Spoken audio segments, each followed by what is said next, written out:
कि কাউকেই ছাড়া যাবে না যদি আইন নিজে হাতে নেয়। খুব কড়া সেকশন, কড়া পদক্ষেপ নেওয়া হবে, কাউকেই ছাড়া হবে না, এটা আমি একদম পরিষ্কার কথা বলে দিতে চাইছি। কোনো রকম হিংসা একদমই বীরভূমে বরদাস্ত করা হবে না। যেভাবে শান্তিপূর্ণভাবে 6 মাস এখানে ইলেকশনের প্রক্রিয়া চলেছে, একইভাবে বীরভূমকে আমরা রাখার উদ্যোগ নিচ্ছি। কোনো রকম বিজয় প্রদর্শন, বাহিনী, মিছিল বরদাস্ত করা যাবে না।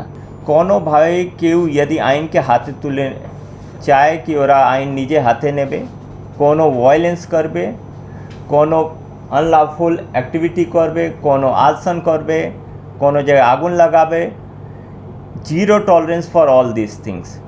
এখনও পর্যন্ত আমরা স্পেসিফিক কেসগুলো করেছি অ্যান্ড 45%কে ডিফারেন্ট